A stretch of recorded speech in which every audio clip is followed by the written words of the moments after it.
Proseguiamo con la prima giornata dei Touchpoint Days Identity con un punto di vista internazionale, davvero istituzionale, molto importante.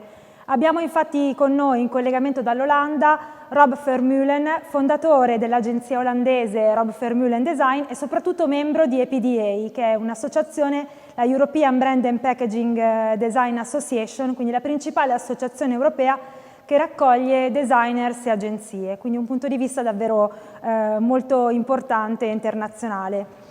Hello Rob. Hello, good afternoon. Good afternoon. So EPDA has a point of view all over Europe, and EPDA can see which are the trends in packaging and design which are emerging nowadays.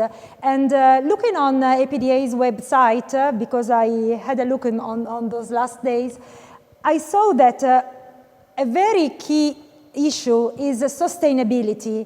Can you tell us something about this issue?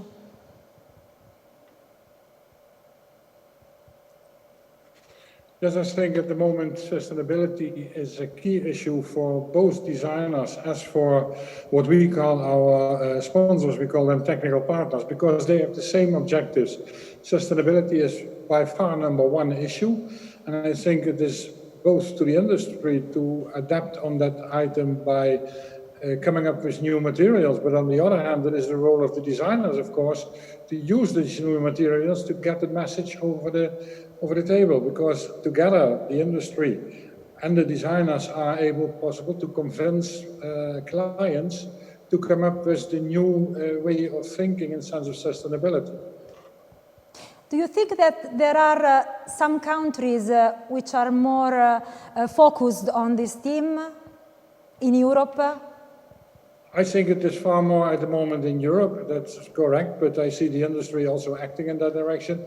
And I must say it is mainly in Europe at the moment. I was recently in China and in India, and there is still a long way to go. But in that sense, we may play a role in order to make the road for the future in sense of sustainability and in sense of smart materials and smart applications organized by designers and the industry. And which are the markets where this issue is more important? Is it for food or cosmetic, or is it something that is about every market, everything? I think it is the market in general, of course, because we work as designers for both food and non-food and sometimes also for services. But the most important thing is that I think that more and more the world has become digitally. The online shopping also, especially now in the period of Corona, online shopping has grown immense at the moment. And that means also a different focus and sense of communication. It means that the classical advertising as we know it for many years has gone a bit away and has been taken over by what we call the social media and the digital communication. So I think in total it is a quite interesting match how things are coming together in this period. Yeah. And from your special point of view in EPDA, what do you think are other trends emerging in packaging and design market nowadays? Yeah, what I said before, that of course the digitalization. What we also see is due to the newest technology, we are able to run, to make smart runs of packaging, and local runs even, sometimes even personalized, of course. But that means that there is a new way of designing in sense of far more specific for certain people or groups of people instead of that global approach as we know it from before at the moment. And it is still there, of course. At the moment we work, for example, for a company like Danone, we make things that are for the full European market, of course. But we see on the other hand, at the moment we have clients who are smaller or even smart startups. Of what we see more and more is people who are a designer, but at the same time a producer as well. So they produce their own stuff they design. That's, I think, a changing world. And one important element of that, of course, is also that at the moment we are teaching new people, students, to make them ready for the new world and for the new economy in that sense. It is not longer the idea that whenever you finish a study, you start working at a big agency. It can be an option, but we see more and more that people work together in what we call organic situations in which they join skills for certain projects. But in half a year later, they are connected to a completely different network in which they are doing jobs for different clients and probably in different areas in the world. Yeah, you were talking about students. I know that EPDA is very focused on the next generation of designers. So can you tell us what EPDA is doing for students and for young people? Actually, it is part of the history, of course. As the EPDA this year has the 30th anniversary, we see in the world of our agencies already a number of agencies that has been taken over by the next generation. So the youngsters from the old guys are now running the agencies and are using the experience of the one who founded it once. And in that direction, we also want to train the young people by sharing the experiences we have in the long term, and on the other hand, challenging them to do it in a different way. For that reason, EPDA has founded 2 years ago, first idea about what we call EPDA Youngsters. And actually what we intended to do is to split up the budget and to say to them, here you have 50% of our budget and feel free to do the things you want to do. So they said, okay, great. And after a few months, they came back and they said, we don't want to split. We actually want to work together because at that moment we can use your experience and we can do our things with the help of the organization. So we are not splitting up. We're having now actually like a soccer, we have 2 ligas. We have the first liga and the young liga, put it that way. But at a certain moment, we have to step back, of course. And it's really interesting to teach the young generation at the moment because sometimes they really have no idea about where we come from, and that's a pity. I have an 11-year-old daughter who says that she wants to become a designer. What should I tell her? Is it a good option for her future? I think it is a good option, but first of all, I would say start a discussion with her and probably with somebody you know who is a designer in order to define what she means by saying, I want to become a designer. I had this morning my course at the university and I asked somebody, do you want to be a designer? And he said, actually, no, I want to be an art director. So at that moment, it is quite important to define the area of design in which somebody wants to become active, because that's an important issue. In our Touchpoint Days, in our event here in Milan, we are discussing about singular or plural. So in terms of a work that should be universal, but also talking to the single people, a single person. So which are the key points of a design work for being personal, but also universal? I think it is a combination of scopes, and there's a combination of technology as well. It depends on what market segment you are. It depends on what product area you are, what proposition you have. For example, when I have dairy, that's completely different than I have sports shoes, for example.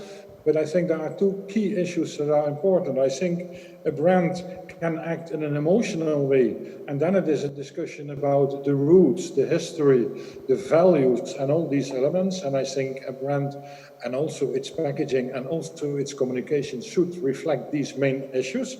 But on the other hand, they have to be very pragmatic about how to share what they do with the market. And then it is completely different if I am sharing with a certain city in Italy, or I am acting in Italy in total, or in Europe in total, or I am acting as a Western brand in China, for example. So I think the key values are still the same in both ideas, but depending on the channels of communication and the spot of retail, either online or in a retail surrounding, that makes the difference, I think. And how digital has changed your work? Excuse me, sorry? How digital e-commerce, social media, all this big world of digital media, how has changed the work of a designer? If it has changed. Dramatically. I think that when I look to the focus we had in the past about making a brand great, it was a matter of communication, it was a matter of the retail surroundings, it was a matter of packaging as such. And then to be honest, today I shop digitally, and I'm not pleased when they say you will get it tomorrow instead of I want to have it today. So that's also a thing, but also the emotion of getting a present or getting a present for yourself in a shop where you are assisted by somebody who is leading you through the choices. That's a completely different emotion than sitting behind your screen and clicking to see what color do I want and probably what size do I want. But I think it is not more that emotional as it was before. On the other hand, to be honest, I think we can split the full retail in two levels. We have, let's say, the no-nonsense product we need daily or weekly, and then digital shopping is a very good solution. And on the other hand, the far more emotional issues, getting a wedding shoot, for example, is something to mention. That's something I wouldn't do online. I would do that in a certain surrounding with a professional who can help me and who can give me advices, etc., etc. We are living a very difficult year. This 2020 is quite a hard year. We wanted you to be here today, but of course traveling is getting harder because of the COVID-19. So how the pandemic has changed the way designers and agencies work all over Europe? When I'm speaking for myself, I had a very strange conclusion during the whole pandemic, and it was actually the fact that I got all of a sudden a lot of time. Because part of my job was, for example, 30% of my time was traveling around the world, going to visit clients, to speak at universities, whatever you did. But anyhow, you were 1/3 of the time you were traveling. Now I'm not traveling, but walking with the dog, and I can think about things in a different way as I did before. So that is a big advantage. On the other hand, the market itself is depending on which area you are active, but the market itself is in a dramatic situation. And we had a new client who was from Mexico and who wanted to come into the European market. And we decided in the beginning of this year to stop the whole project for a year. And that means a serious lack of turnover, of course, for us, but also for the client, a huge problem in order to get this product to the market, because at the moment he wanted to introduce the product to the market. It was a food line. It was really actual and, let's say, sexy in a way. At the moment he is going to introduce it now in a year, he is probably not leading anymore because there are other people who did probably the same in the same time. But the delay of time is a dramatic element, I think. But do you think that we will learn something important for the future from this pandemic? There will be something good that we will take from this situation, or it's all bad? No, I think it makes absolutely sense. Probably I'm too optimistic, I don't know for sure, but my wife says something like that. But on the other hand, I think what is happening now is actually that we discover the next normal. I think from what we are going through now, we should pick out the relevant and positive issues in order to adapt them in our daily work after the pandemic. And on the other hand, learn from both the bad things and the good things during that period in order to continue in a new way, what I call the next normal. And I think for us, we are in a transition that is difficult and sometimes it is not easy. On the other hand, the people we are teaching now, at the moment they are ready, they will not know how it was before. For them, the next normal is normal. And I think our generation that was before and after is complicated in a way, and sometimes we think back with back in history in a way that it's pity that it is gone. On the other hand, it is a huge challenge to be part of that new departure, put it that way. Thank you, Rob. We are at the last question. That's it, individual or plural. Should a brand define itself, its identity, from its belief, its heritage, its values, or a brand should first study its target and then express its identity according to the target? From my point of view, I am very driven by the first issue, and that means that the roots and the history and the emotion for me are leading. As I said before, we have emotional products, we have non-emotional, no-nonsense products. And of course, in the world of petrol, I can tell stories as much as I want, but I need petrol to drive my car at the moment, and later on I need electricity to drive my car. But so that is a no-nonsense area. But when I am talking about food, I think it is quite important to reconsider quite some items. For example, what is astonishing is that we have food available all over the year. We can eat strawberries in summer, we can eat them at Christmas, and we can eat nuts in the spring, and we can eat nuts in summer. And the same is for materials as well. We wear wool in the summer, we wear cotton in winter. So I think it is important to go back to that system of what that is surrounding us, what we call our life, in which we have certain elements. And these elements are seasonals, are color-based. Earth colors are not something for spring. For spring, I like to have yellow and light green and things like that. And of course, in the fashion, you see it jumping around in all directions. So from my point of view, it would be very great to stick a bit to the system of our yearly move in time. Thank you very much, Rob, for being with us today.